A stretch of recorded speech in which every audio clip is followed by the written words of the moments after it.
Este es un seminario en el que vamos a tratar de agarrar fundamentos básicos para la vida cristiana, cosas, quizás algunas las sabemos ya, otras no, pero cuestiones y situaciones que necesitamos atesorar en nuestro corazón para poder seguir caminando conforme Dios quiere que sigamos caminando.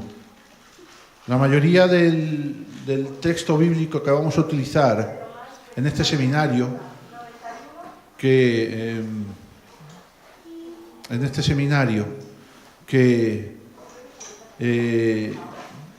hemos propuesto para el día de hoy, se fundamenta en el libro de Hebreos. La mayoría del texto que vamos a estudiar va a ser texto del libro de Hebreos, aunque vais a ver que vamos a hacer un recorrido también por algunas partes del Nuevo Testamento y también por algunas partes del Antiguo Testamento, especialmente Isaías y los Salmos. Se escucha más el fondo que yo. Aleluya. Bueno, vamos a ver si me puedo concentrar.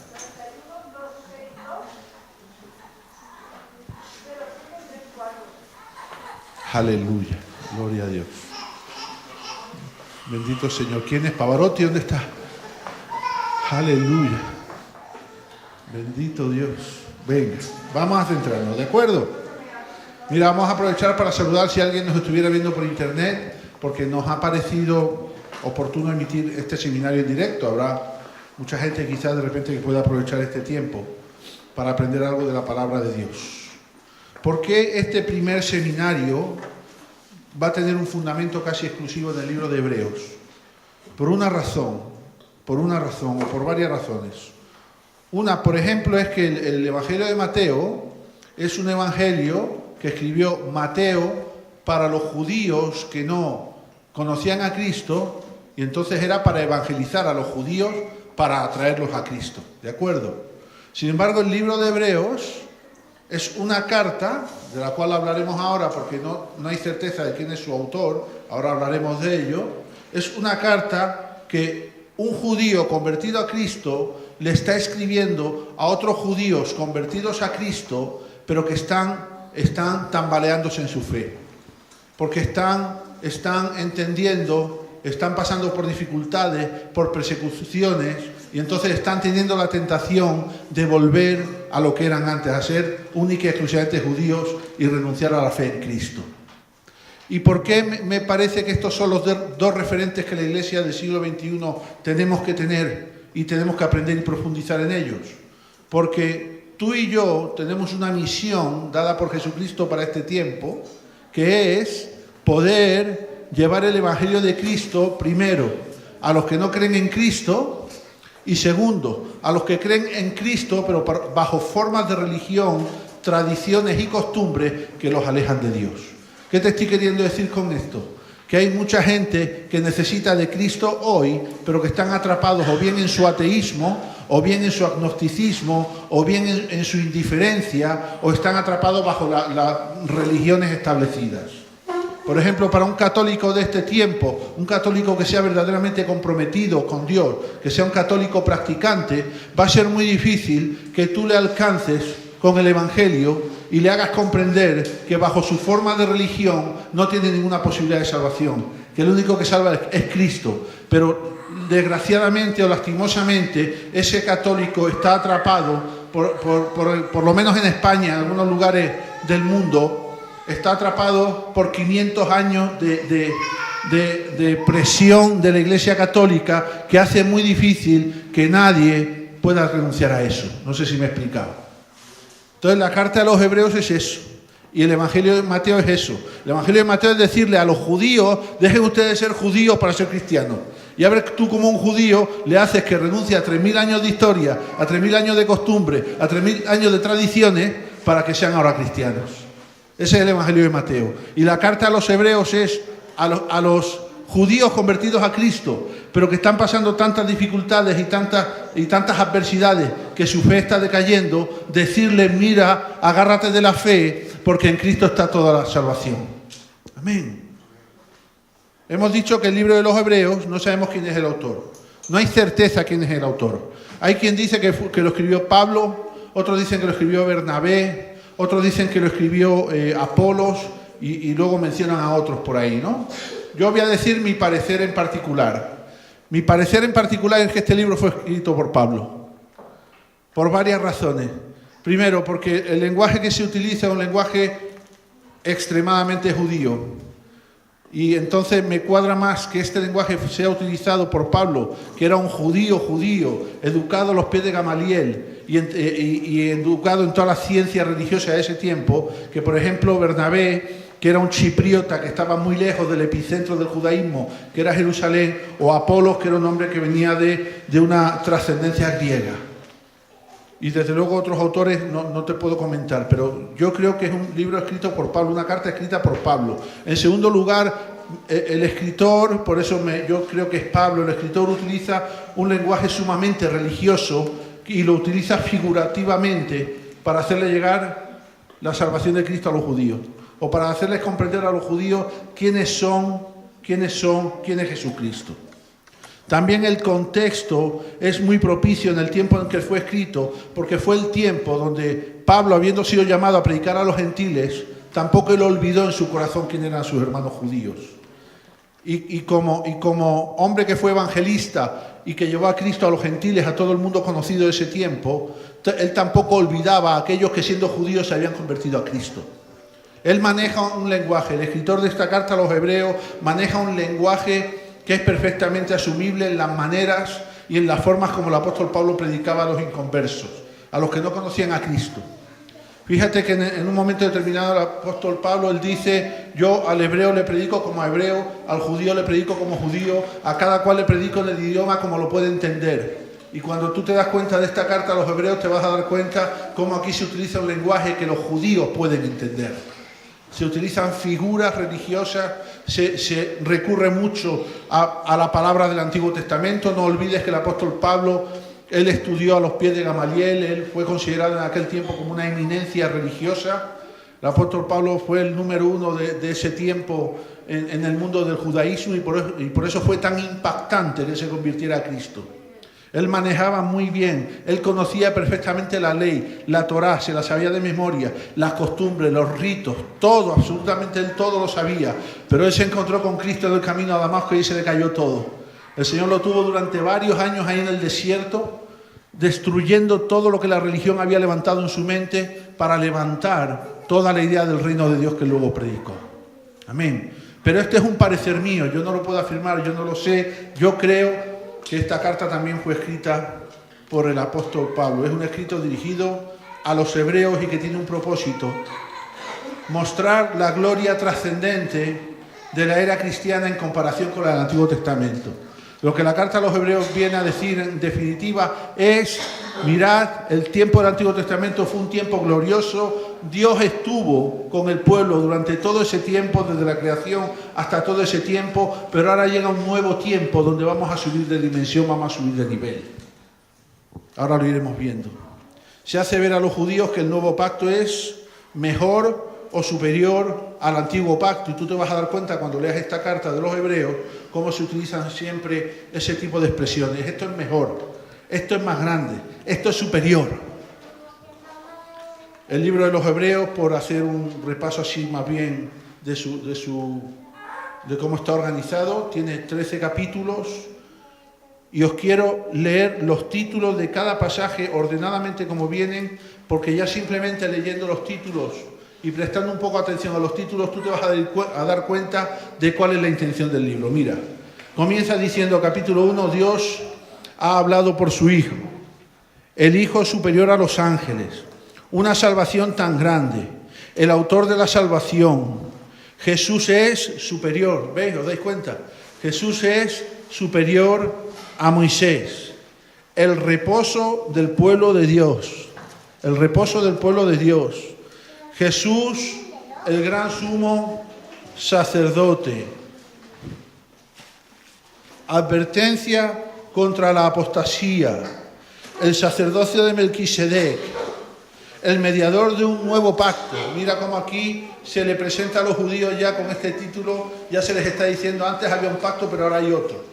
Cielo y tierra pasarán, pero la palabra de Dios no pasará. Pero el pacto cambia para este nuevo tiempo. Dice, el sacrificio de Cristo quita el pecado. Advertencia al que peca deliberadamente, la fe. Estos son los títulos de lo que se habla en esta carta. Puesto los ojos en Jesús, ya casi al final de la carta del capítulo 12, los que rechazan la gracia de Dios, deberes cristianos y bendiciones. ¿Te das cuenta? Son títulos que todos encierran en cierto modo un lenguaje judío religioso, pero que se utiliza para explicar la trascendencia de Cristo en el nuevo tiempo.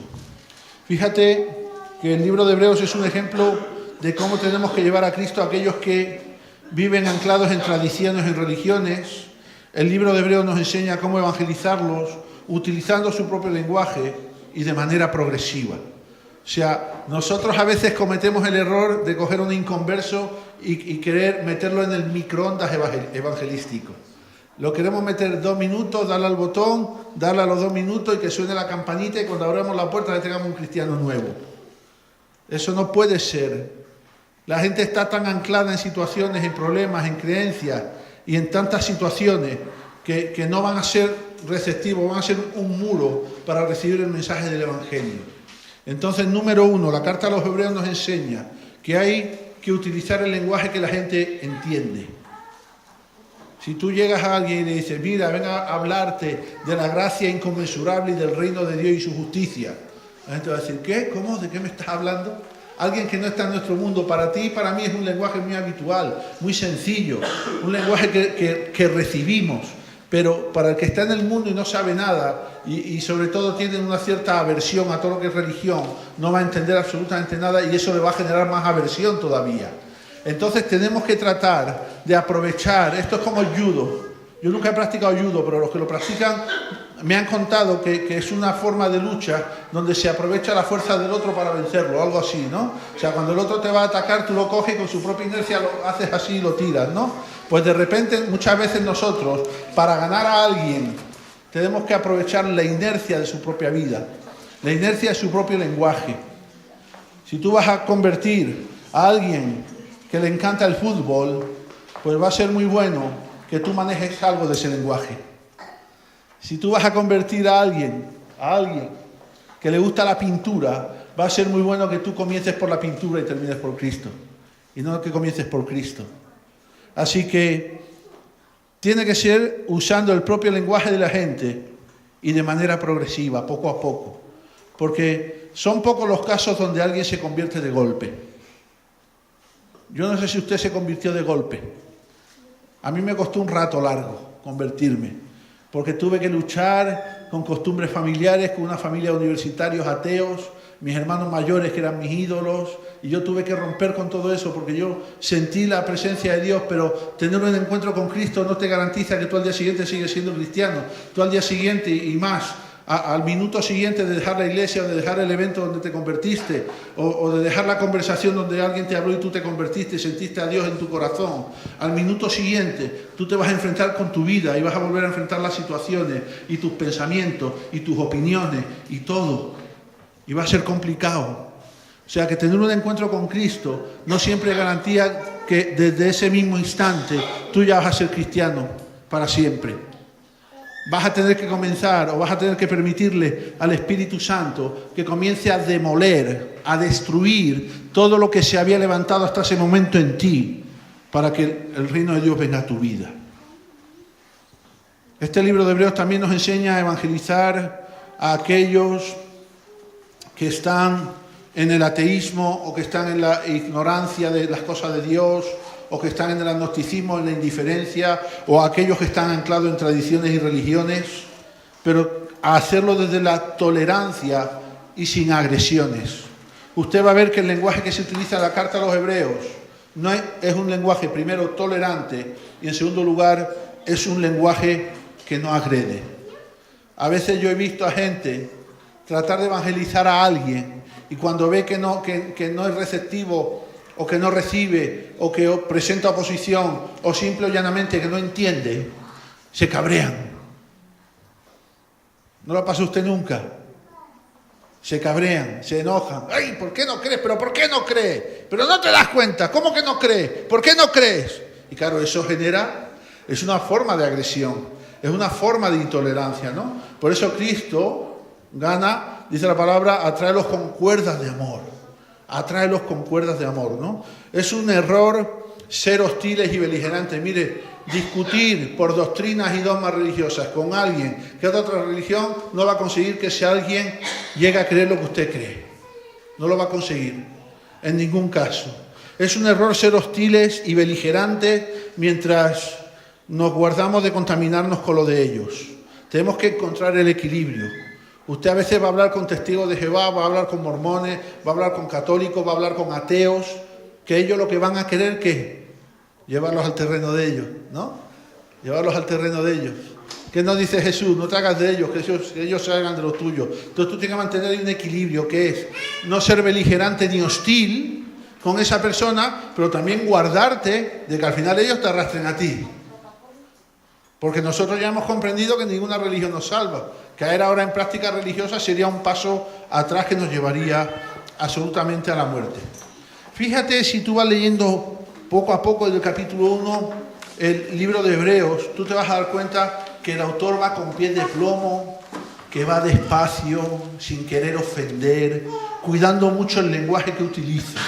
Mira, el autor de Hebreos utiliza un lenguaje que es conocido por los judíos y que hace constantes referencias a aspectos que son familiares para ellos.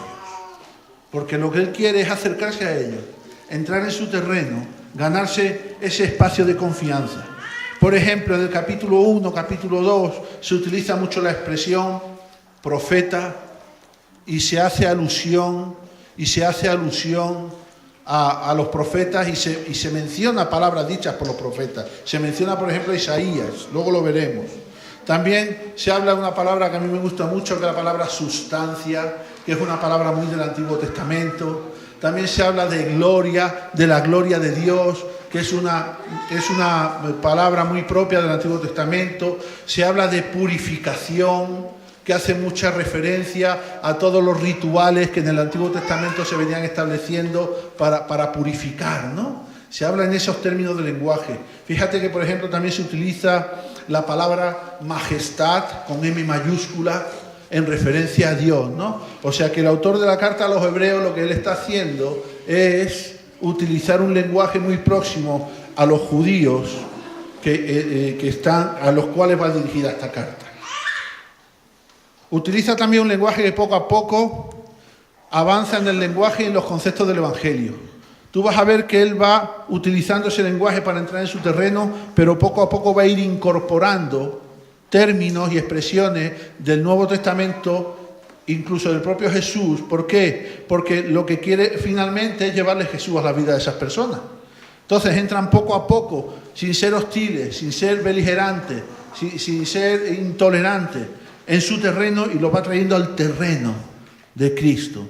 Y también utiliza un lenguaje que en ningún momento ofende a los judíos. O sea, todo lo que es judío, todo lo que es hebreo, todo lo que pertenece a Israel, todo lo que pertenece a sus tradiciones es absolutamente respetado, porque el redactor de la carta a los hebreos lo que quiere hacer ver es decir, oye, todo eso es cierto, todo eso es verdad, todo eso es cierto, todo eso es verdad, yo lo comparto, yo mismo soy judío.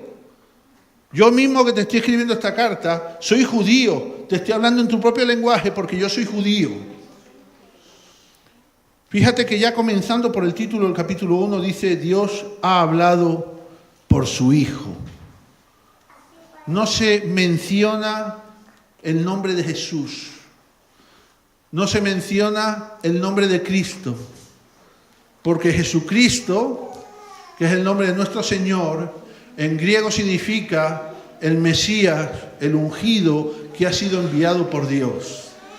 Y no había una mayor promesa en ese tiempo y aún en este tiempo para los judíos que están esperando que venga ¿quién? El Mesías. Entonces el redactor de la carta a los hebreos tiene el cuidado de no molestar a los judíos diciéndole ya de entrada, oye, os voy a hablar de Jesucristo, del Mesías que Dios ha mandado. Y punto, eso es lo que hay. No. Comienza a hablar, mira, dice, Dios ha hablado por su Hijo. Se evitan expresiones como Mesías, Jesús, Jesucristo o Cristo. La carta comienza con ese título, Dios ha hablado por su Hijo. En cierto modo, en cierta manera, lo que se le está diciendo a los judíos aquí al comienzo de la carta es, mira, antes Dios te hablaba por medio de profetas y ahora te habla por medio de su Hijo. Te lo voy a repetir. Así comienza la carta a los hebreos. Todos estos siglos atrás, Dios ha hablado a este pueblo por medio de ¿quién? De profetas. Pero ahora, ¿cómo te está hablando Dios? ¿Cómo le está hablando Dios a este pueblo? ¿Por medio de quién? Por medio de su Hijo. Pero no le dice Jesucristo, no le dice Cristo, le dice Jesús, porque eso hubiera sido de entrada súper ofensivo para los judíos y ahí ya se hubiera quedado el mensaje. Ahí no se hubiera avanzado absolutamente nada. ¿Por qué? Porque no le estás hablando todavía del Mesías. Todavía no le estás diciendo que el Hijo de Dios es el Mesías.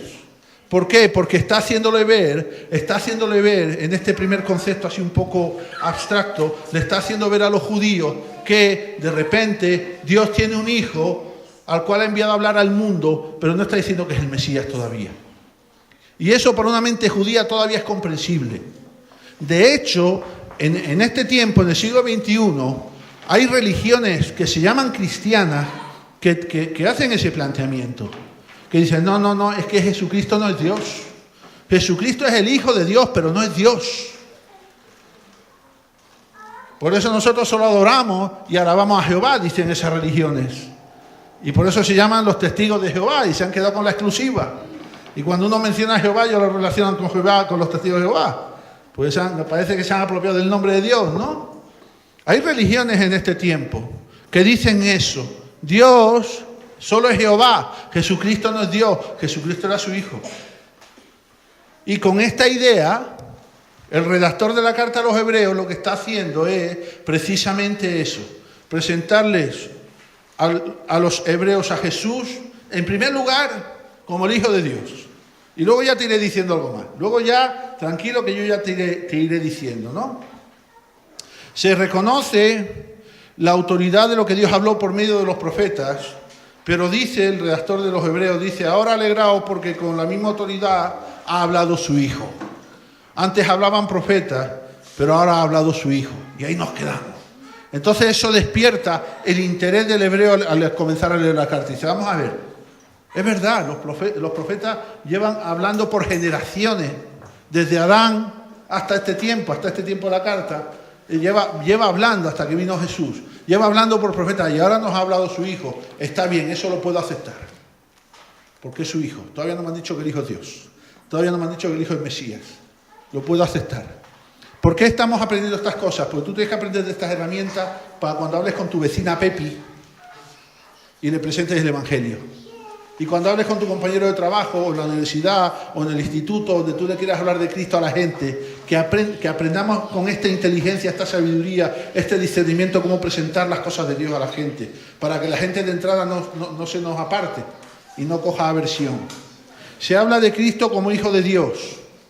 Para la mente de un judío no es extraño entender que Dios puede tener un hijo que habla por él sin que el hijo sea todavía llamado Mesías, ni encarnado, ni enviado, y mucho menos participante de la divinidad. Porque para un judío la única divinidad reside en Jehová, y punto, y nada más.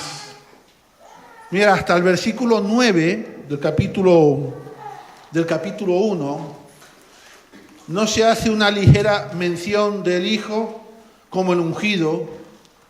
Pero fíjate la inteligencia de quien redacta la carta, que lo hace por referencia a un salmo.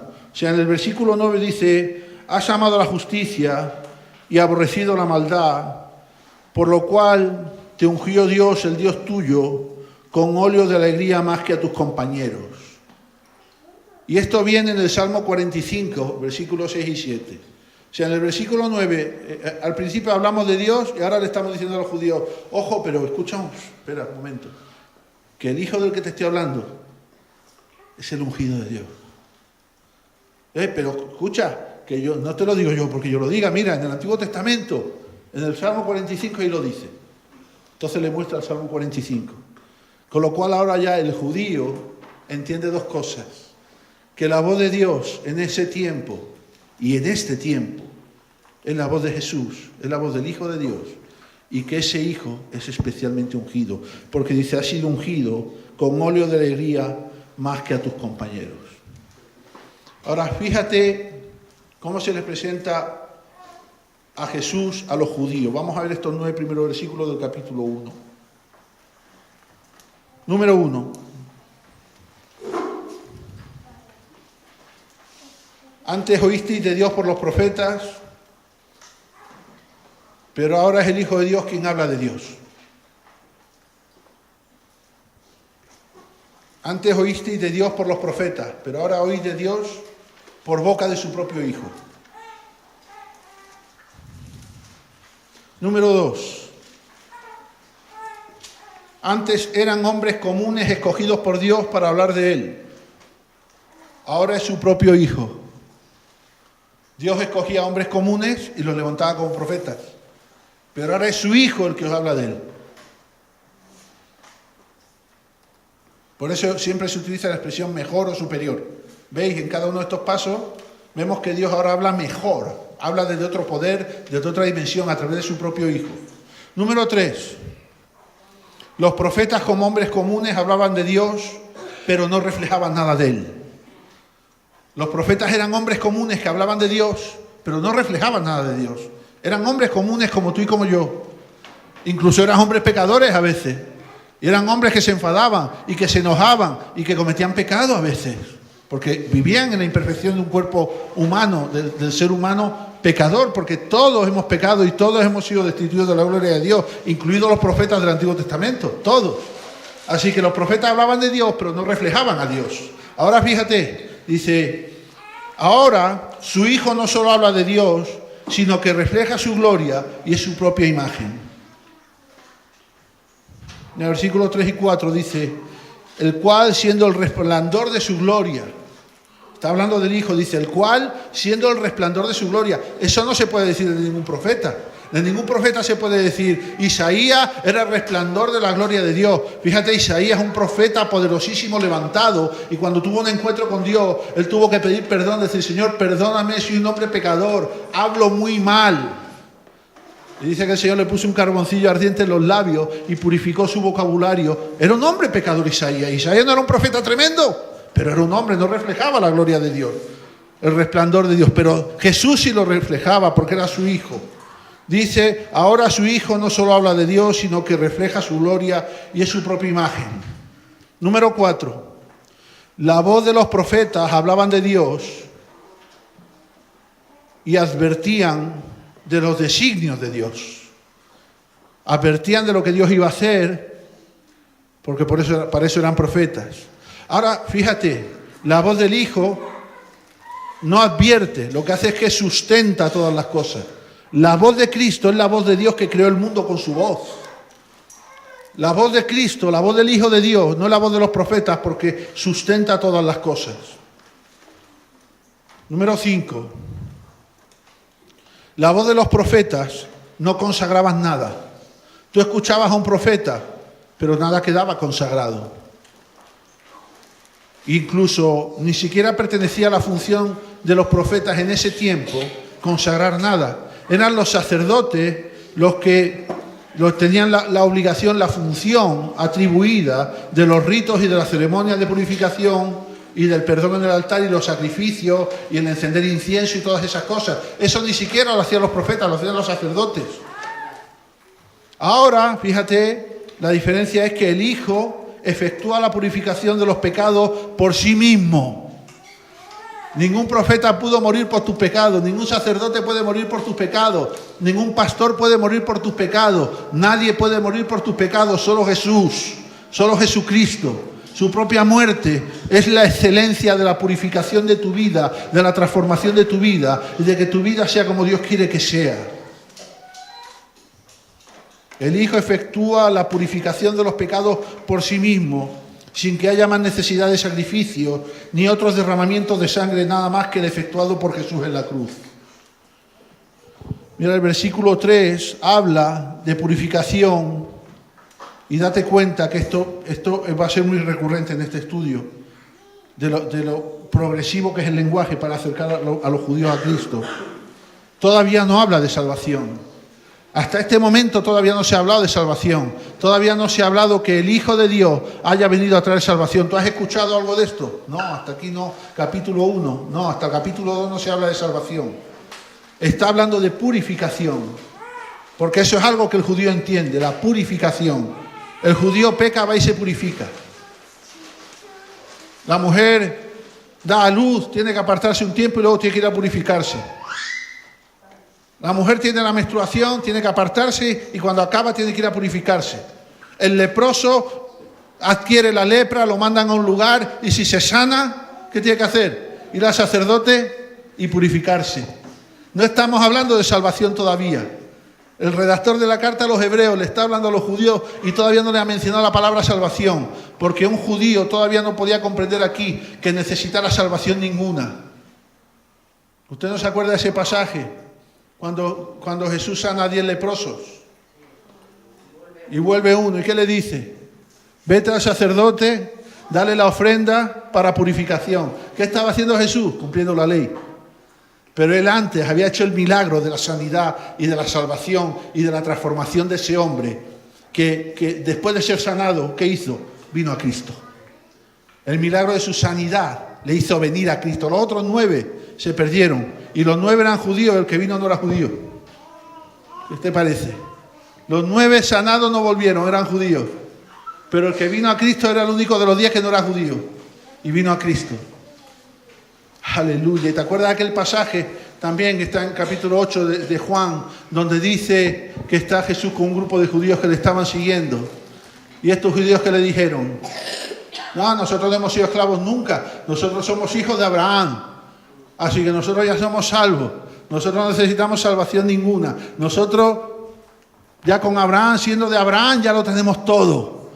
Pero Jesús le dice: no, perdona. Tienes que conocer la verdad. Y la verdad es lo que te hará libre.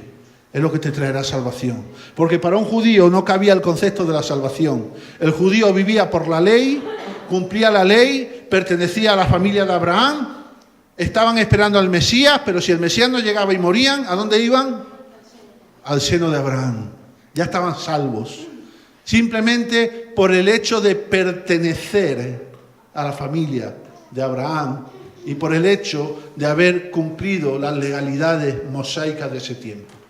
Así que aquí todavía, te das cuenta, se presenta al Hijo no como el que salva, sino como el que purifica, para que el judío entienda y vaya entrando poco a poco en el terreno. Número 6. Ningún profeta se sentó a la derecha de la majestad. Fíjate que utiliza la palabra majestad con M mayúscula. El versículo, te lo digo, el versículo 3 igual. Hebreos 1:3.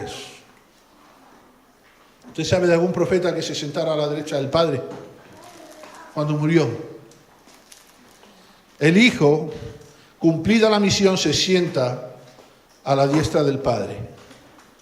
Se habla del Padre como la majestad, con M mayúscula, nombre propio. Pero este lenguaje va progresivamente, poquito a poco, para ganarse el corazón de estos judíos, ¿no? Y a partir del versículo 5 del capítulo 1 de Hebreos, se introduce otro pequeño elemento que gana un poquito más de terreno del Evangelio sobre lo que los judíos tenían aprendido en toda su historia. Se introduce un nuevo elemento para hacer ver a los judíos poco a poco la dimensión divina de quien es nombrado como Hijo de Dios. Pero mira, ya en el versículo 4 dice, refiriéndose al Hijo, dice: hecho tanto superior a los ángeles cuanto heredó más excelente nombre que ellos.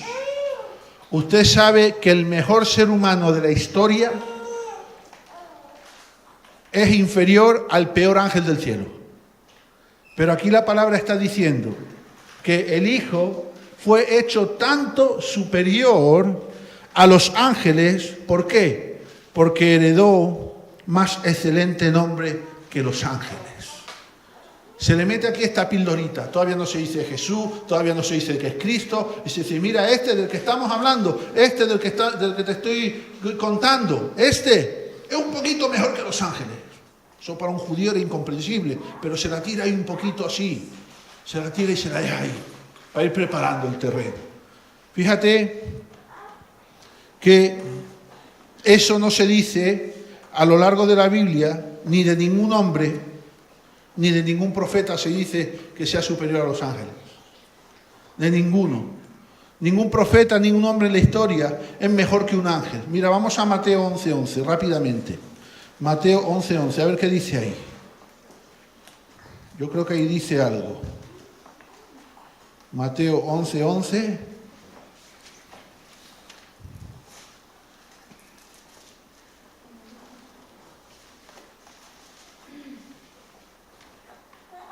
Dice, de cierto, os digo, entre los que nacen de mujer, no se ha levantado otro mayor que Juan el Bautista.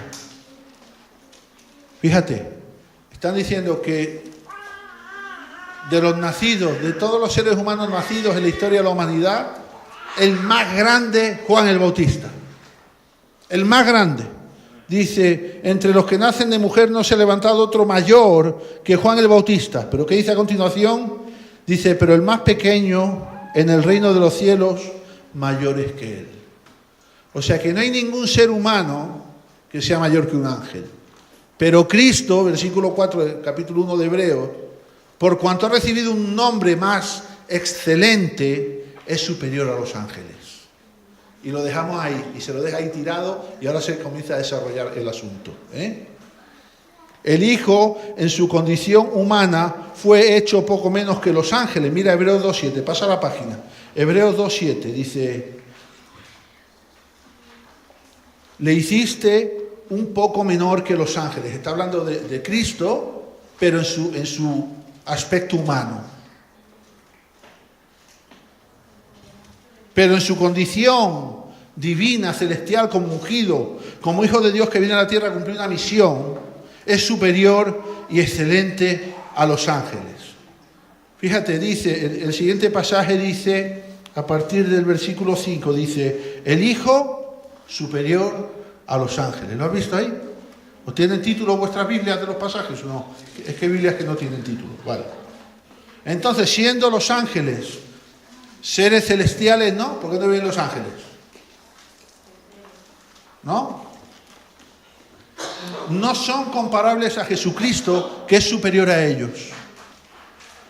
Ya vamos dejando ahí caer la bombita ahí para que esto vayan reflexionando y vayan entendiendo de lo que se les está hablando.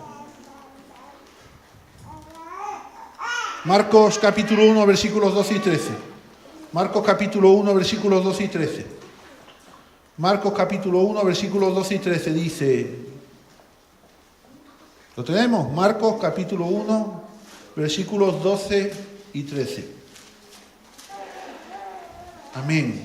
Dice, y luego el Espíritu lo impulsó al desierto. Está hablando de cuando Cristo fue bautizado y fue llevado al desierto. Dice, y estuvo allí en el desierto 40 días y era tentado por Satanás y estaba con las fieras. Y mira lo que dice. Y los ángeles le servían. ¿Por qué los ángeles habían de servir a alguien inferior a ellos? Esto demuestra que Jesucristo era superior a los ángeles. Que es lo que hemos visto en el versículo 4. Tiene un nombre más excelente que los ángeles. Es superior a los ángeles. Yo cuando leí este pasaje me preocupé un poco de ver cómo se habían comportado los ángeles anteriormente con los profetas o con los hombres. Y me di cuenta que los ángeles en sus encuentros, en su relación con los profetas y con los hombres, siempre era una relación donde el ángel era superior al hombre. Donde el ángel nunca venía a servir al hombre. Un ángel venía a rescatar, un ángel venía a salvar, un ángel venía a exhortar, un ángel venía... Mira, hay varios ejemplos. Hay varios ejemplos. Por ejemplo, mira, en Génesis 19. del 1 al 3. Génesis 19, del 1 al 3. Ahí vemos cómo Lot recibió a los ángeles y fue él quien sirvió a los ángeles. Dice hasta que se postró delante de los ángeles. ¿Por qué? Porque era un hombre y el ángel era superior a él. Y luego vemos más adelante cómo estos ángeles lo toman a él, a su esposa, a sus hijas, lo sacan de Sodoma, Gomorra y ¿qué hacen? Los salvan. Así que los ángeles vinieron a salvar a Lot y su familia. Luego la esposa fue un poco cenutria y se quedó ahí petrificada. Pero eso ya fue por decisión de ella, porque no fue obediente. Y miró atrás. Por ejemplo, en Génesis 21, 17, Dios envió un ángel a Agar para que su hijo no muriera, para salvar a su hijo. Aquí Agar no se postró delante del ángel, pero es que Agar era una mujer un poco ignorante. Además era una egipcia, era una sierva de Sarai, que ella le entregó a su esposo Abraham porque no creyó la palabra de Dios para que le diera descendencia, y luego tuvieron sus peloteras y sus movidas. Génesis 22, 11. Dios envía un ángel ¿a quién? A Abraham, para detener el sacrificio de su hijo. El ángel que viene a salvar al hijo de Abraham, Isaac. Vemos también en algunas partes en Génesis 28 y 32 cómo a Jacob se le aparecen ángeles en distintas ocasiones para guiar su camino, para mostrarle la gloria de Dios o incluso para pelear con él. En Éxodo 3:2, por ejemplo, he sacado así algunos, hay más. En Éxodo 3, versículo 2, vemos el episodio del ángel en la zarza, que se le aparece a Moisés. ¿Para qué? ¿Para salvarlo? No. ¿Para servirle? Tampoco. Viene con un mensaje de parte de Dios para darle la instrucción de libertar al pueblo de Israel de la esclavitud de Egipto. En Éxodo 14, 19, vemos como el ángel de Dios guía al pueblo de Israel cuando cruzaron el Mar Rojo. En 2 de Samuel 24, 16, 2 de Samuel 24, 16, vemos cómo viene un ángel para destruir Jerusalén. En Daniel 3:28 vemos un ángel que libró a Sadrach, Mesach y Abednego de las llamas del fuego del horno en el que fueron metidos. De hecho, el rey dice que fue allí, que miró y dijo, pero ¿no eran 3 los que habíamos metido en el horno? ¿Y cómo yo veo a 4? Y es que había un ángel allí que fue a estar allí con ellos, a salvarlos de ese fuego, en respuesta a la fe de ellos, que no habían querido doblegarse ante el ídolo que se había levantado. Zacarías 1:9. Vemos ahí cómo también este ángel se le aparece en visión al profeta Zacarías para distintas instrucciones ahí que él tenía que recibir. Entonces vemos, os he mencionado algunos, pero vemos distintos eventos bíblicos del Antiguo Testamento donde los ángeles aparecen para guiar, para instruir, para destruir, para salvar, para mostrar, pero solo vinieron a Jesucristo solo para servirle, porque a Jesucristo los ángeles no le tenían nada que enseñar. El Espíritu Santo lo tomó, lo llevó al desierto y lo preparó para el gran ministerio que él tenía que llevar adelante durante los siguientes 3 años. Pero los ángeles solo vinieron a servirle, porque era superior a ellos. Los ángeles eran más excelentes que los hombres, por muy profetas, reyes o líderes que fueran, pero Jesucristo más excelente que los ángeles por causa de su nombre. Entonces, hermano, escúchame, si Cristo es más excelente que los ángeles, ya esto nos da que pensar en cuanto a cuál es su naturaleza. No es la naturaleza de un hombre normal. Jesucristo era 100% hombre, pero era 100% Dios. Entonces, diciéndole simplemente, Cristo era superior a los ángeles, no se está diciendo algo tan contundente de pronto, pero eso sí te da capacidad de reflexionar quién era Jesús. ¿De quién estaban hablando los judíos? ¿Quién era ese Hijo de Dios? Y ese Hijo de Dios no solo tiene una participación celestial, sino que también tiene una participación divina, y por lo tanto, si ese Hijo de Dios tenía una participación celestial y una participación divina, ese Hijo de Dios también era eterno como Dios. Porque si es superior a los ángeles, tiene que ser divino, tiene que ser celestial y tiene que ser eterno. En definitivas cuentas, Cristo es Dios. Pero esto no se le puede decir de repente al judío. Tú no puedes llegar y decirle: hola, buenas tardes, señor judío, vengo a decirle que Cristo es Dios. Te coge y te la pide allí mismo. Pero a lo largo de 12, 14 versículos, veis cómo ha ido el lenguaje poco a poco llevándolos a Cristo. Por eso usted y yo tenemos que pedirle al Señor discernimiento, tenemos que pedirle sabiduría, para que cuando hablemos con alguien nos dé el lenguaje apropiado, sea el Espíritu el que hable por nuestra boca, sea el Espíritu el que nos lleve a estar en medio de esa situación sin desentonar, para que de esa manera podamos alcanzar a esa persona para el Señor. Pero vamos a ver por qué dice la palabra que la excelencia del Hijo de Dios es mayor que la excelencia de los ángeles. Mira, número 1. Los ángeles no son hijos de Dios, son creación de Dios. Dios creó a los ángeles, pero los ángeles no son hijos. Mira lo que dice el Evangelio de Juan, capítulo 1, versículo 12. Me parece que es ahí. Una vez, si lo buscamos. Estoy hablando de memoria. Juan 1, 12.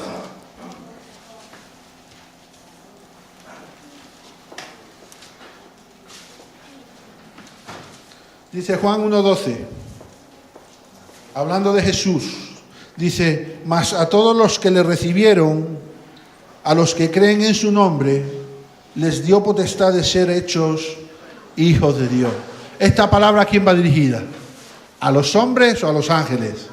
A los hombres. Entonces, los que tienen que creer en Jesús para ser hijos de Dios son los hombres. Los ángeles no necesitan creer, los ángeles están alrededor de Dios. ¿Usted cree que hay algún ángel ateo? No.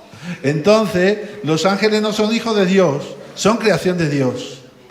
Número 2. Los ángeles, esto es muy bonito lo que te voy a decir ahora, de parte de Dios. Los ángeles fueron creados, pero Cristo fue engendrado. Los ángeles fueron creados en el inicio de los tiempos y ahí siguen. Fueron creados para una función de ángeles. Pero Cristo fue engendrado como hombre en el seno de una mujer, porque tenía que hacerse hombre, encarnarse, Dios encarnado, para poder hacer la obra de salvación. Pero fue engendrado en su naturaleza humana, porque en su naturaleza divina, Cristo, que es Dios, es eterno.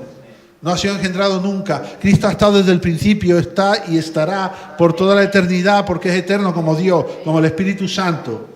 Tú y yo no somos eternos en el sentido de que hemos sido engendrados como seres humanos y ahora, creyendo en Cristo, recibimos la naturaleza de Cristo y eso ahora nos convierte en eternos de aquí en adelante. Pero no existimos desde el principio. El Padre, el Hijo y el Espíritu Santo sí existen desde el principio. Número 3. Dios es Padre para Jesús. Y también es Padre para nosotros que hemos creído en Jesús como nuestro Señor y Salvador. Pero para los ángeles, Dios no es Padre, solo es Dios. ¿Has entendido eso? Dios, por eso le llaman Hijo. ¿Cómo comienza el libro de Hebreos? Dios ha hablado por su Hijo, ¿no? Dios ha hablado por su Hijo. Entonces Dios es Padre para Jesús. ¿Y para quién más? Lo que acabamos de leer en Juan 1:12. Que los que han creído en su nombre, los que lo han recibido, tienen el derecho de llamarse hijos de Dios. Nosotros también somos hijos. Para nosotros, los que hemos recibido a Cristo, Dios ya no solo es Dios, es también Padre. Pero para los ángeles, solo es Dios. Estamos hablando de por qué es mayor la excelencia de Cristo que la de los ángeles. ¿Por qué Cristo es superior a los ángeles? Mira, número 4. Los ángeles permanecen con Dios y conservan su misma condición cuando son enviados a la tierra. Los ángeles siempre están con Dios, y si alguno es enviado a la tierra para alguna función, como el ángel que Dios envió para parar el sacrificio de Isaac? ¿Cómo bajó? Como un ángel. Sin embargo, Cristo fue engendrado para adaptar su condición al ser humano, porque Él tenía que ser un ser humano y padecer lo que padece un ser humano para comprender a un ser humano y por misericordia dar su vida para la salvación de toda la humanidad. Número 5. Los ángeles no ocupan ningún trono, pero de Cristo es el trono. ¿Qué trono ocupan los ángeles? Ninguno. ¿Y Cristo?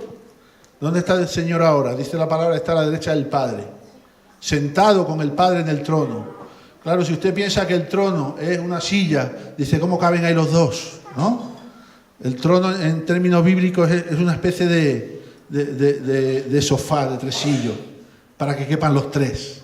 Además, el Padre es Espíritu, el Espíritu Santo es Espíritu, y Jesús, ¿qué es Espíritu? ¿Usted qué cree? ¿Es Espíritu o tiene cuerpo? ¿Cómo resucitó Jesús? ¿En espíritu o en cuerpo? Esa es una de las grandes trampas y una de las grandes cosas que como cristianos tenemos que aprender.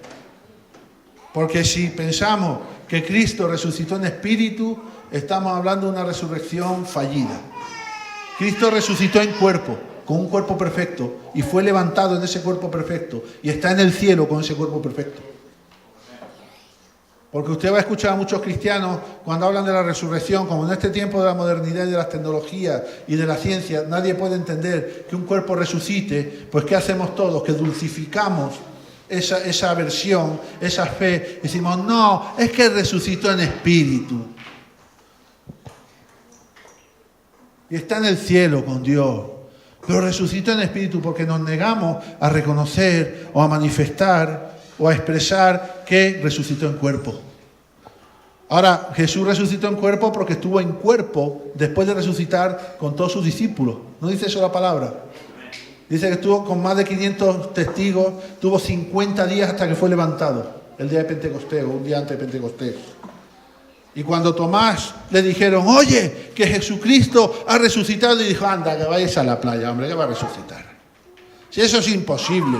Entonces dice que una semana después se volvió a aparecer Jesús de entre ellos, y allí estaba Tomás y le dijo, mete tu mano en mi costado. Mete el dedo en la llaga. A ver si es verdad que he resucitado o no he resucitado en cuerpo. Tomás, que parece mentira que llevas 3 años conmigo, cabezón, que te lo llevo diciendo y no crees nada, tienes menos fe que una mula. Y entonces ella creyó Tomás. Pero usted no caiga en esa trampa. Cristo resucitó en cuerpo, porque Él vino con un cuerpo. Los ángeles vienen en su misma condición, no cambian, no varían, no se hacen hombres. Por eso usted no podrá creerse cuando le digan, no, es que un ángel, es que he visto en el metro, ese tipo tenía que ser un ángel o algo. No cambian su condición. Número 6, creo. Los ángeles no reinan, el Hijo reina por los siglos. Todo esto lo estoy diciendo, viene del capítulo 1 de Hebreos, no me lo estoy inventando. Los ángeles no reinan, el Hijo reina por los siglos. Número 7. Los ángeles no imparten justicia, el Hijo imparte justicia y equidad. Lo dice la palabra. Dice, porque a cuál de los ángeles Dios dijo jamás, mi hijo eres tú, yo te he engendrado hoy y otra vez, yo seré a él padre y él me será a mi hijo. ¿A cuál de los ángeles le ha dicho Dios esto? A ninguno. Y otra vez, versículo 6, cuando introduce al primogénito en el mundo, dice, cuando introduce al primogénito en el mundo, ¿qué está diciendo? Cuando Cristo viene en carne, ¿no? Cuando lo trae a la tierra. Dice, adórenle todos los ángeles de Dios. Ciertamente de los ángeles dice, el que hace a sus ángeles espíritus y a sus ministros llama de fuego. Mas del Hijo dice, tu trono, oh Dios, por el siglo del siglo. Cetro de equidad es el cetro de tu reino. Has amado la justicia y aborrecido la maldad, por lo cual te ungió Dios, el Dios tuyo, con óleo de alegría más que a tus compañeros. Y tú, oh Señor, en el principio fundaste la tierra. Está diciendo que el Hijo está desde el principio con el Padre y que es eterno. Y los cielos son obras de tus manos. Está hablando del Hijo que desde el principio estaba con el Padre, fundando y creando la tierra y todo. Dice, y todos ellos envejecerán, dice, ellos perecerán, mas tú permaneces. Y todos ellos envejecerán como una vestidura, y como un vestido los envolverás, y serán mudados. Pero tú eres el mismo, y tus años no acabarán. A partir del versículo 10, que hemos leído algo, se introduce, como has podido ver, el concepto de la eternidad divina. Ya aquí se dice que Cristo está desde el principio. O sea que Cristo es eterno. ¿Qué dice Dios del Hijo en este pasaje que hemos leído? Número 1, el Hijo de Dios es el Señor. El otro día ya comenté yo algo de esto cuando hablaba de autoridad espiritual. ¿Os acordáis? Cuando os hacía la pregunta, ¿qué hubiera ocurrido si Cristo no va a la cruz? ¿Qué hubiera pasado? Claro, todos nos hubiéramos perdido, pero ¿qué hubiera pasado con Él? Que Él hubiera vuelto al cielo como Dios, porque es Dios. Pero nunca podría haber sido llamado Señor, porque Él gana el nombre excelente de Señor por la obra de sacrificio, muerte y resurrección. Pero aquí dice que el Hijo es el Señor. Número 2, el Hijo como Señor participó de la fundación de la tierra y de los cielos. Lo hemos leído en esos versículos, a partir del 10 y hasta el 14. Número 3, el Hijo permanece y no perece porque es eterno. Cristo murió en su naturaleza humana en la cruz para salvar a la humanidad, pero nunca su naturaleza divina murió, porque Dios no puede morir. Dios no puede morir. Número 4, todos envejecen y el Hijo no envejece. ¿Por qué? Porque es eterno. Los que son eternos no envejecen. Usted y yo estamos envejeciendo en nuestra naturaleza humana, pero llegará un día que no envejeceremos más, que estaremos en un cuerpo perfecto en la presencia de Dios por toda la eternidad. Y número 5, el hombre es cambiante, pero el Hijo no cambia porque es eterno, es lo que hemos leído. Y fíjese que tenemos que llegar, o fijaos que tenemos que llegar al versículo 14 para que por primera vez se haga mención de una palabra que en la cultura judía, como hemos visto antes, no era todavía muy bien recibida, que era la palabra salvación. Salvación. Dice versículo 14, capítulo 1 de Hebreos. Dice, ¿no son todos espíritus ministradores enviados para servicio a favor de los que serán herederos de la salvación? Ya se menciona la palabra salvación. Ahí empieza a sonar la musiquilla de Psicosis, porque vamos a entrar en un terreno muy pantanoso que los judíos no entienden. Los judíos ya son salvos por sí mismos. Pertenecen a Abraham por condición, por tradición. Cada cual sabe a qué tribu pertenece, aunque hayan pasado 1000 años, pero saben los que son de Benjamín, los que son del este, los que son del otro, y los que son de Maroto y de la Moto. Y ellos saben, ya saben a qué familia pertenecen, a qué tribu, quiénes son sus antepasados, conocen su genealogía. Esa genealogía viene al final a refundirse en Abraham, y ellos van a ir al seno de Abraham. Y lo que tienen que ser son buenos religiosos, nada más. Razonablemente buenos religiosos, entonces irán al seno de Abraham. ¿Te acuerdas de ese pasaje donde habla de Lázaro y el pobre? No de Lázaro el que resucita, sino de Lázaro y el pobre. Habla de un hombre que es rico y que tenía un siervo que era muy pobre. Y dice que llega un día que los dos mueren. Entonces cuando mueren dice que el pobre estaba en el seno ¿de quién? De Abraham. ¿Y el rico dónde estaba? Dice que estaba al otro lado del abismo allí, metido en las llamas, tenía más sed que un camello. Y le decía, mándame a Lázaro que me moje su dedo en agua y venga y me lo ponga en los labios. Y le dijeron allí, mira, no, ya se acabó tu oportunidad. Tú tuviste tu oportunidad. Pero tú fuiste un rico, que fuiste egoísta, que fuiste usurero, que no tuviste compasión de nadie. Y mira ahora cómo te ves. Sin embargo, aquel pobre fue un hombre humilde y ahora está en el seno de Abraham. Y entonces el rico dice, por favor, enviar a un ángel, enviar a un profeta, enviar a alguien a mis hermanos que le explique lo que está pasando aquí para que se arrepientan. Y le dice, no. Ellos ya tienen profetas para escuchar. Así que para un judío, su destino era el seno de Abraham. Era la eternidad con Dios en el seno de Abraham. Así que hablarles de salvación, ellos no lo podían entender. Del mismo modo que usted le puede hablar a mucha gente en este tiempo de salvación y tampoco lo entiende. Usted no escucha a la gente que dice, pues yo no tengo nada de que arrepentirme. Pues yo soy así y yo no voy a cambiar, y yo soy así o yo soy así. ¿No ha visto usted eso? Hasta a lo mejor usted y yo lo hemos dicho en alguna temporada de nuestra vida. No, pues yo no voy a cambiar, pues yo no, y yo para qué necesito, y yo no, pues yo para qué necesito ir a la iglesia, y no, ¿para qué? Vamos, que ahora fumar va a ser pecar, porque tú lo digas. ¿Qué pasa? ¿No puedo ir a vivir con mi novia? Pues no, pues eso no es malo. ¿Por qué? Porque no entiende que hay una necesidad de salvación, de ser transformados. Y usted y yo de repente hubo un tiempo que tampoco lo entendíamos, pero gracias a Dios lo hemos entendido porque alguien nos habló, el Espíritu nos habló por medio de alguien con esta mesura, ¿no? Pero ya se introduce en el versículo 14 el término salvación. Y cuando comienza el capítulo 2 se le pone un título que es tremendo, que es un título que tiene que impactar. Un título que dice, una salvación tan grande. Una salvación tan grande. El título determina con contundencia la finalidad evangelística que persigue, es decir, ya se presenta al Hijo, del cual ya se ha dicho que es eterno, del cual se ha dicho que es ungido, del cual se ha dicho que refleja la gloria y la semejanza del Padre, del cual se ha dicho que es la voz de Dios, del cual se ha dicho todas estas cosas que hemos mencionado antes. Ya se dice y se empieza a introducir y se comienza a presentar al Hijo a los judíos como el Salvador que ellos necesitan. Pero ellos lo necesitan tanto como cualquier otro hombre, tampoco judío, que no fuera judío. O sea que Cristo es para los judíos y Cristo es para los gentiles. Cristo es para toda la humanidad. No hay excepciones. Dice la palabra, fue anunciada primero por el Señor y luego por los testigos y fue respaldada por las obras, por el Espíritu Santo. Fíjate que ya poquito a poco vamos introduciendo más elementos y más términos.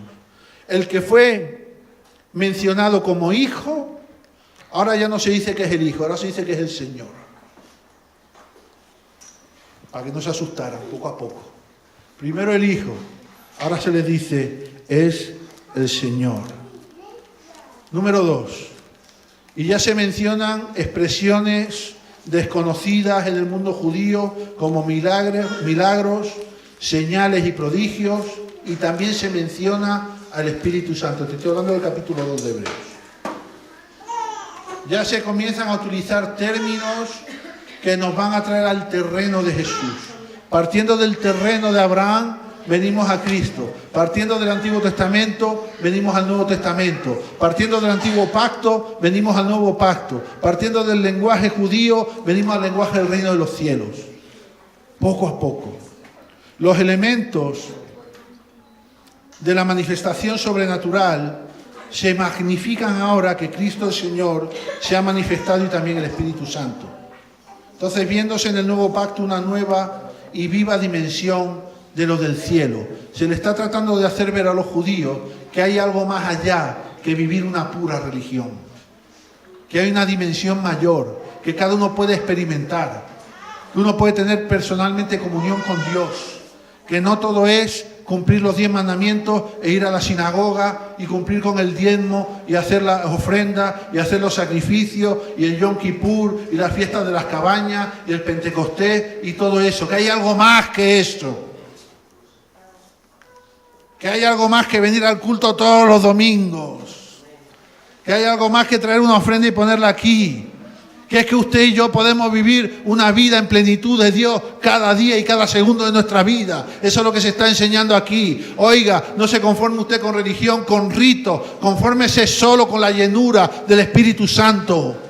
Eso es lo que se les está hablando aquí. Por eso ya se les habla de milagros, señales, prodigios y se les habla del Espíritu Santo, que es Dios mismo el que permite esa llenura, el que nosotros podamos vivir gozosos en la presencia de Dios.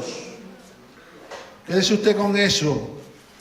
No solo se introduce el término salvación, sino que también se menciona los herederos de la salvación. ¿Y quiénes son los herederos de la salvación? todos. Y a los judíos se les está diciendo, y vosotros también, porque si no heredáis la salvación, no tenéis solución. Pereceréis eternamente. Así que id desmontando ya de vuestras mentes ese engranaje religioso que os ha hecho creer que ya sois salvos desde que nacéis, porque pertenecéis a una familia, porque eso nos va a salvar. Si no adquieres la salvación por herencia, morirás eternamente. Así que ya hemos hablado de que Cristo es el Señor, Cristo es el Salvador. Primero dijimos que era Hijo, después dijimos que era Señor, y ahora le decimos a los judíos, Cristo es el Salvador. Y si no tienes a Cristo, no eres salvo, y no te vas a salvar. Todos los hombres, sin excepción, necesitan a Cristo. Así, los judíos tienen que saber que su necesidad de salvación no se sacia con su condición religiosa, ni tampoco por su condición de pueblo elegido de Dios. Los judíos no van a ser salvos por ser el pueblo de Dios. Por eso ellos tendrán sus oportunidades de recibir a Cristo. La salvación se hereda sin que se pueda obtener por nosotros mismos. La gente en este tiempo está buscando su propia salvación. Hay gente que ahorra hasta el último céntimo porque ve su respaldo, su seguridad y su salvación en el dinero. Hay gente que se tira 9 horas en el gimnasio porque ve su salvación en estar fuerte y poderoso y potente. Hay gente que hace todo tipo de cosas para mantenerse joven porque la seguridad de su salvación piensa que está en su juventud. Hay gente que no deja de aprender cosas y adquirir conocimientos porque piensan que cuanto más conocimientos tienen, más seguros pueden vivir en este mundo. Pero la única salvación, mi hermano, se llama Jesucristo. Tú puedes aprender todo lo que quieras, tú puedes mantenerte joven, puedes ir al gimnasio, eso no es pecado, de verdad que no es pecado, a lo mejor el pecado es no ir, como yo. Yo ahí soy un pecador porque no voy, pero eso no es pecado. Pero no podemos perder de vista la auténtica fuente de la salvación que es Cristo. Y eso es lo que se les está diciendo a los judíos. Se les está diciendo, vayan ustedes removiendo ese concepto, porque de repente ustedes se van a perder. El Hijo del que les hablé es el Señor, y el Señor del que les hablé es el Salvador de cada uno de nosotros. La salvación se hereda sin que se pueda obtener por nosotros mismos. Dice que los herederos de la salvación son ministrados por los ángeles. Cuando usted recibe a Cristo, los ángeles le van a servir a usted, porque usted participa de la misma naturaleza, de aquel nombre excelente que es superior a los ángeles. Antes, los hombres eran visitados para ser exhortados, para ser advertidos, para ser salvados de alguna situación, como hemos visto antes, ¿no? Pero ahora los que hereden la salvación y reciban la naturaleza de Cristo serán, igual que Cristo, ministrados por los ángeles. Mira, en Hebreos capítulo 2, versículos del 1 al 4, dice así la palabra.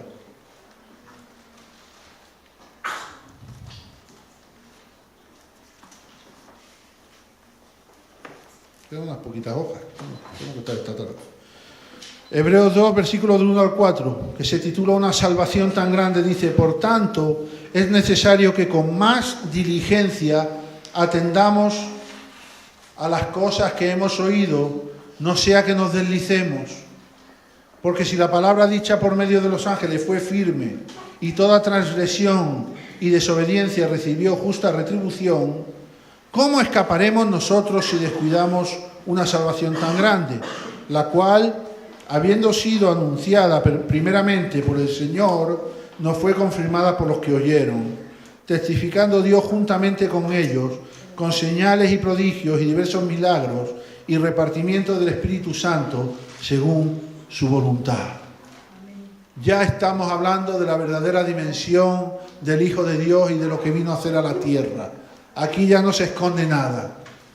Ya se dice, oye, si escuchasteis a los ángeles no hicisteis caso y tuvisteis consecuencias por vuestras desobediencias, ¿cuánto más ahora que ha venido el Hijo de Dios, que es el Señor y es el Salvador?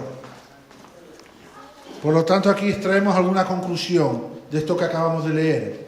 Primero, la salvación es necesaria. No se puede prescindir de Cristo para ser salvo. Solo en Cristo hay salvación. Número 2, tenemos que tener diligencia para la salvación. Es decir, es una exhortación a estar despiertos, a estar pendientes, a abrir los ojos, a ver lo que tenemos que ver, a estar pendientes de lo que tenemos que estar pendientes. Y tenemos que estar prestos a oír. ¿Cuál es el problema del tiempo que tú y yo estamos viviendo ahora? ¿Por qué se salva tan poca gente? Porque uno, hay gente que es sorda a lo de Dios. Y dos, hay gente que sencillamente no quiere escuchar nada de Dios. Entonces, ¿cómo somos salvos? ¿Cómo dice el capítulo 10 del Evangelio de Juan? ¿Cómo somos salvos? Por el oír. Y el oír por la palabra de Dios. ¿Y cómo oirán si no hay quien les predique? ¿Y cómo les predicarán si no son enviados? ¿Y cómo serán enviados si no damos el diezmo y la ofrenda? Que lo pague el pastor, que es abogado. Que pague el pastor las misiones. Que se busque la vida.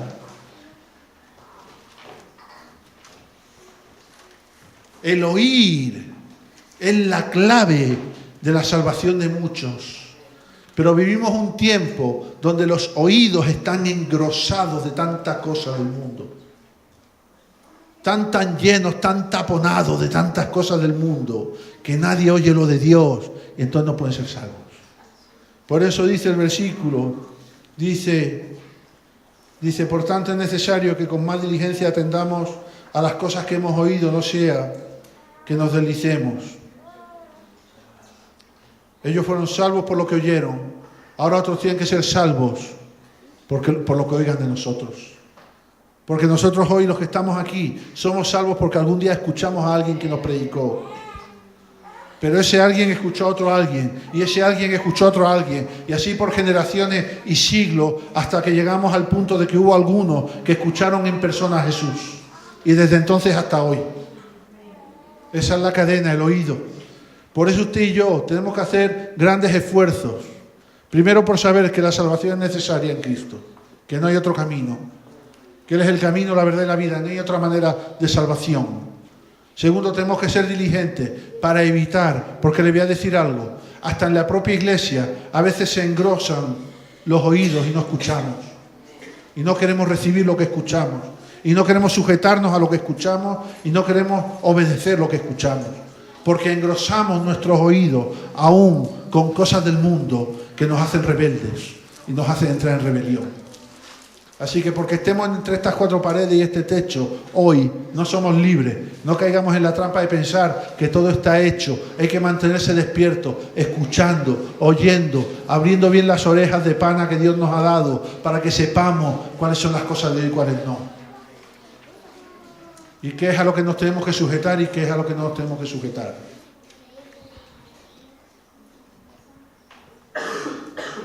Una salvación tan grande que nunca existió antes. La palabra que salva es la palabra de Cristo, que es la voz de Dios. Lo que Cristo ha hablado es la mismísima voz de Dios. ¿Por qué? Porque número 1 la habló el Señor. Número 2 hemos leído que la están hablando sus testigos. Usted y yo somos testigos de Cristo. Y la gente tiene que escuchar lo que Cristo habla por medio de nosotros. De otra manera no tendrán oportunidad. Fíjese que también es una palabra que dice, hemos leído que está respaldada con señales y con prodigios y con milagros. Yo le voy a decir algo. Yo me gozo cada vez que soy conocedor de un milagro. Yo me gozo cada vez que un hermano me llama y dice, pastor, fíjese qué milagro, me pasó esto, estuve orando y pasó esto, y digo, gloria a Dios, qué bueno. O mire, pastor, ore, mucha gente me llama a diario, ore por mi padre, ore por está enfermo, ore, y luego a los 3 días me llama, pastor, gracias por sus oraciones, mi hermano, mi padre sanó, gloria a Dios, qué bueno. Que lo que estamos haciendo tiene un respaldo del prodigio y de las sanidades de parte de Dios. Pero yo le digo algo, el mayor milagro al escuchar la voz de Cristo son las vidas transformadas. A mí me interesa muy poco que alguien se le alargue una pierna porque tiene una pierna más corta que otra, lo sienten en una silla, comiencen a tirar de las piernas y toda la gente diga, oh. ¿Usted ha visto eso? A mí eso me avergüenza, perdóneme que se lo diga. A mí eso me avergüenza. Que se quiera ganar a la gente con eso. Porque ¿sabe qué va a pasar? Que aunque sea verdad que le ha estirado la pierna más corta y se la ha puesto a la altura de la larga, aunque sea verdad, lo que estamos haciendo es preparar 2 pies para correr presurosos al mal. Porque si esa vida no es transformada, usted puede tener la mejor condición física, estar más sano que una manzana y todo lo que usted quiera. Usted va a ser una linda personita sanada en el infierno, si no es transformado. Ese es el mayor milagro del Evangelio. Vidas transformadas, vidas cambiadas. Aleluya. ¿Están ustedes cansaditos un poco? Les recuerdo que esto es un seminario intensivo. Sí, pero si paramos un poco, paramos. ¿Quiere parar alguien? Tomamos un café, hacemos un receso, volvemos luego.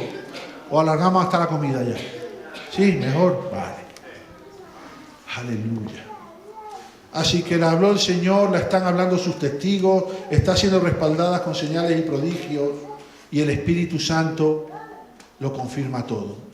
¿Cuál es el proceso que aquí nos muestra en el capítulo 2 de Hebreos?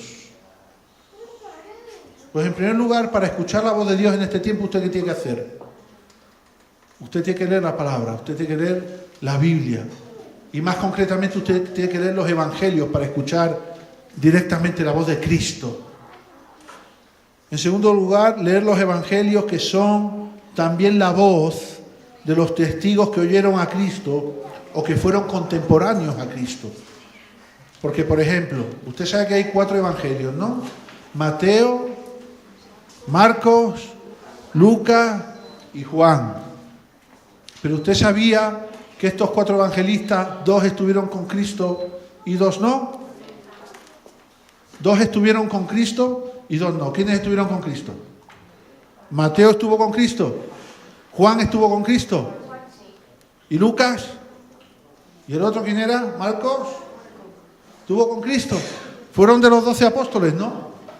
Sin embargo, son tan evangelistas como los otros 2 que sí estuvieron. ¿Por qué? Porque fueron contemporáneos.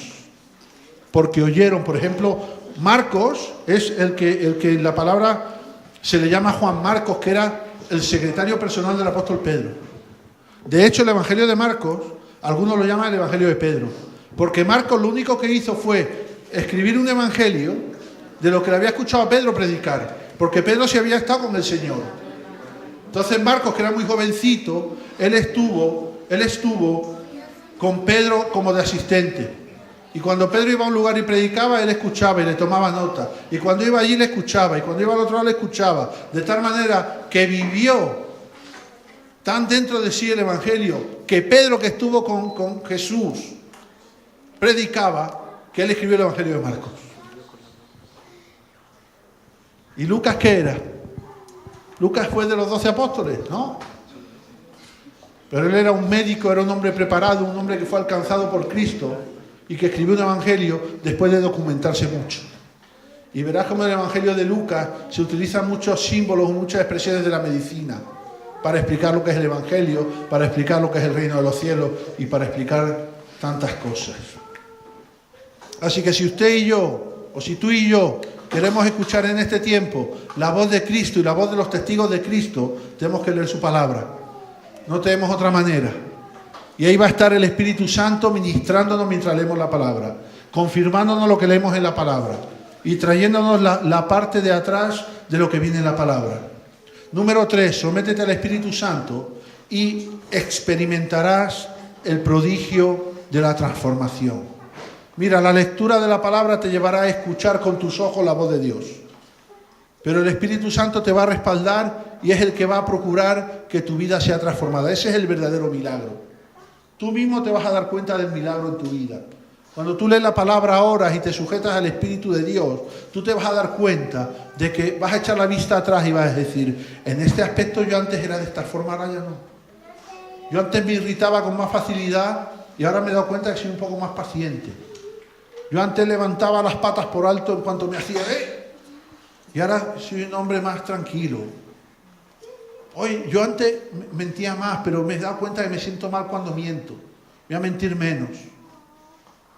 Yo antes era más egoísta, pero ahora me he dado cuenta, o siento en mi corazón como de dar. Y esa es la transformación en el Espíritu. Esa es la transformación en el Espíritu. Eso es lo que hace el Evangelio. Eso es lo que hace sujetarse a Dios. Eso es lo que hace sujetarse a la palabra. Jesucristo dice, si queréis ser mis amigos, haced lo que yo os mando. Eso sí uno lo ve y de repente le suena uno raro, ¿no? Que tú tengas un amigo y te diga, ¿quieres ser mi amigo? Sí, pues haz lo que yo te mando. Ya, pues estamos hablando de un amigo que no es cualquier amigo. Estamos hablando de Jesús. Él dice, yo soy la vid, vosotros sois los pámpanos.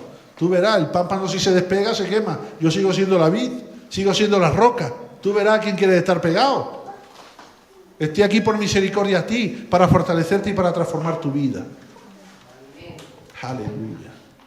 Y ahora ya mira que habla aquí en el versículo 5 del capítulo 2, ya le pone nombre al autor de la salvación. ¿Lo tienen ahí en su Biblia? ¿Lo tenéis ahí? Dice, el autor de la salvación. Ha hablado del Hijo de Dios. Luego ha dicho que ese Hijo de Dios es el Señor. Y ahora está hablando de salvación y ahora le está dando nombre al autor de la salvación. Poco a poco, ¿ves? Poco a poco. Alcanzando los corazones poco a poco. El autor de la salvación. Dice, versículo 5, capítulo 2 de Hebreos, dice, porque no sujetó a los ángeles al mundo venidero acerca del cual estamos hablando. Pero alguien testificó en cierto lugar diciendo, ¿qué es el hombre para que te acuerdes de él, o el Hijo del hombre, para que le visites? Le hiciste un poco menor que los ángeles, le coronaste de gloria y de honra y lo pusiste sobre las obras de sus manos. Todo lo sujetaste bajo sus pies, porque en cuanto le sujetó todas las cosas, nada dejó que no sea sujeto a él. Pero todavía no vemos que todas las cosas le sean sujetas. Pero vemos a aquel que fue hecho un poco menor que los ángeles, a Jesús, coronado de gloria y de honra, a causa del padecimiento de la muerte, para que por la gracia de Dios gustase la muerte por todos. Porque convenía a aquel por cuya causa son todas las cosas, y por quien todas las cosas subsisten, que habiendo de llevar muchos hijos a la gloria, perfeccionase por aflicciones al autor de la salvación de ellos.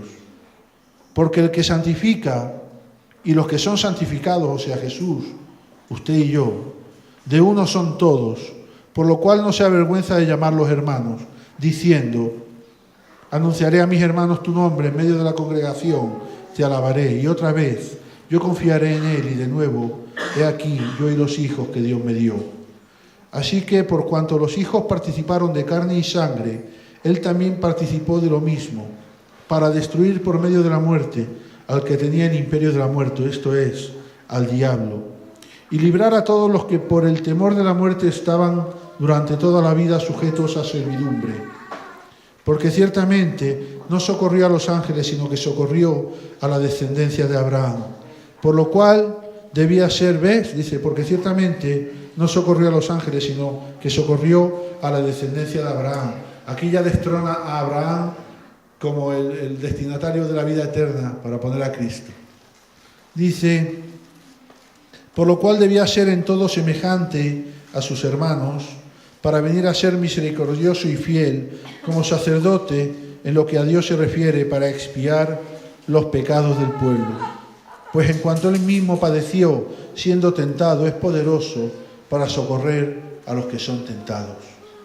Fíjate que aquí nos habla de todo el proceso de Dios hecho hombre para entender al hombre. Dios hecho hombre para entender al hombre. Dios siendo tentado para entender cómo el hombre es tentado. Dios padeciendo para entender cuando el hombre padece. Porque si Dios no adquiere la naturaleza humana para experimentar eso, nunca podía haber tenido gracia. Ahora Dios, en su poder, Él puede decir, yo tengo que tener gracia con esta gente. Si esta gente las pasa canutas. A esta gente les duele cuando les pinchan, cuando tienen problemas, cuando no pueden dar de comer a sus hijos, cuando están enfermos, cuando son tentados, cuando están en prueba. ¿Cómo no voy a tener yo gracia a esta gente? Yo soy Dios, yo no padezco nada de eso, pero me he hecho hombre para experimentarlo. Ahora lo comprendo. No es que no lo comprendiera antes. Una cosa es comprender y otra cosa es experimentar. Yo puedo entender si usted sufre un drama tremendo, y yo lo puedo entender, incluso puedo hacer el ejercicio de ponerme en su lugar. Pero hasta que a mí no me pasa lo mismo y yo no lo experimento, yo no puedo tener la comprensión interna propia de lo que es. Aleluya. El autor de la salvación. Aquí se menciona en este texto que hemos leído, el Salmo 8, versículo 4, que dice que es el hombre para que tengas de él memoria y el Hijo del Hombre para que lo visites.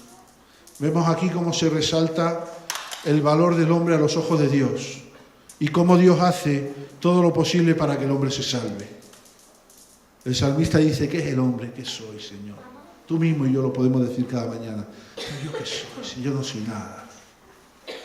Yo no soy nada. Eso es lo que dices tú y lo que dice el salmista. Pero Dios dice, tú eres mucho para mí. Tú eres todo para mí. Vales tanto que mandé a mi hijo a morir por ti, fíjate. No mandé a mi hijo a morir por un cerdo o por una amapola. Mandé a mi hijo a morir por ti. ¿Qué es el hombre, Señor? Esa es la respuesta de Dios.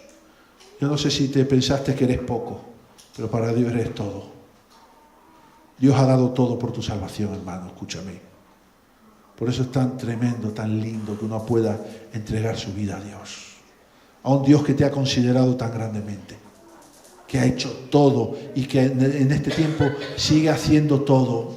Fíjate, para que otros conozcan el Evangelio, Dios sigue levantando a gente que va a lugares donde les cortan la cabeza. Fíjate si Dios te ama y ama a aquella gente. Gente que es sorprendida con una Biblia y le cortan las manos. Pero aún así Dios sigue levantando a ese tipo de gente y sigue enviando gente para que escuchen su voz en lugares donde es muy difícil que se escuche su voz. Porque ni siquiera la pueden escuchar por internet. Porque sería muy bonito hacer un culto mundial y emitirlo en internet en todos los rincones de la tierra. Pero hay lugares que no tienen internet. Y hay lugares que aunque puedan tener internet, los gobiernos lo cortan. Cortan la señal para que no vean, para que no escuchen. Y censuran las páginas y censuran todo lo cristiano.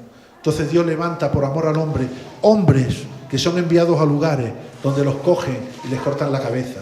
Tú puedes ver 1000 vídeos en internet ahora de cómo les cortan la cabeza a los misioneros. ¿Cuánto no ama Dios al hombre para permitir eso?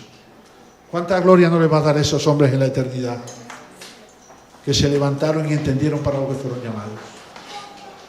Usted y yo estamos aquí, más o menos. Pero Dios hace todo por el hombre.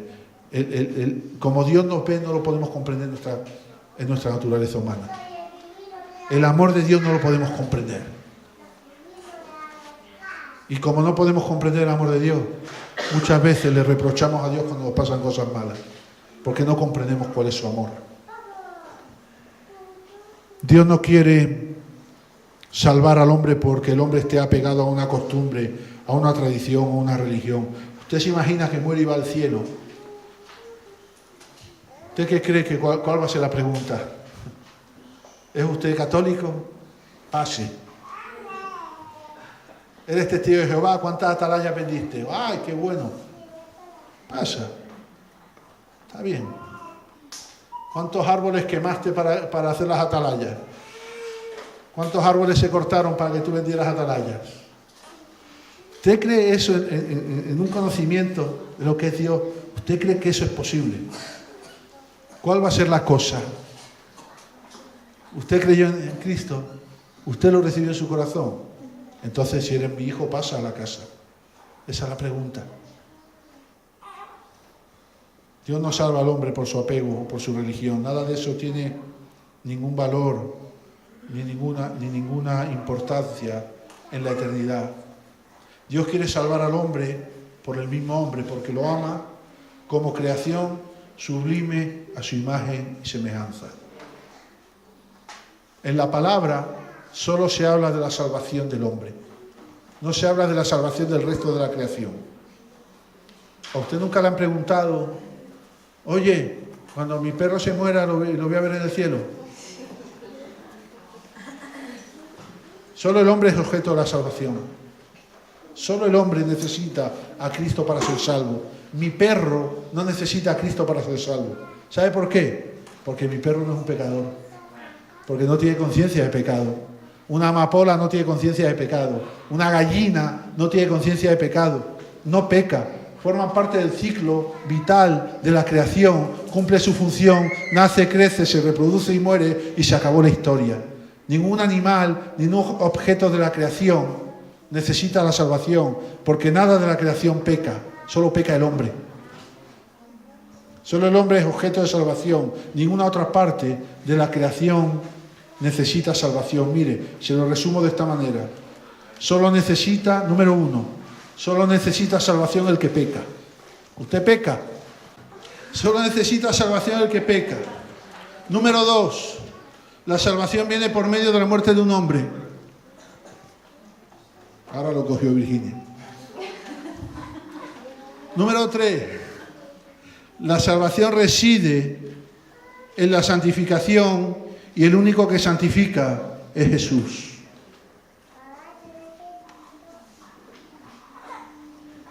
La salvación reside en la santificación y el único que santifica es Jesús. Número 4, solo podemos ser salvos siendo de Cristo y siendo uno con Él. Aleluya. Así que para que tú y yo, que somos sangre y carne, podamos ser salvos, Cristo ha tenido que participar de sangre y de carne para hacerla morir y en esa muerte nosotros podamos obtener la salvación. Dios, para socorrer al hombre al que ama tanto, a su creación sublime, tuvo que hacerse en todo semejante al hombre. Y por eso vino Cristo. En todo, lo hemos leído, tuvo que ser en todo semejante al hombre. Cristo tuvo que pasar todo lo que pasa el hombre, las mismas necesidades, la misma sed, el mismo hambre, todo igual. Hacerse semejante al hombre para poder socorrer al hombre. Jesús experimenta los padecimientos del hombre en medio de la tentación para entender al hombre y acudir en su socorro en gracia y misericordia. Amén. Bueno, lo vamos a dejar aquí.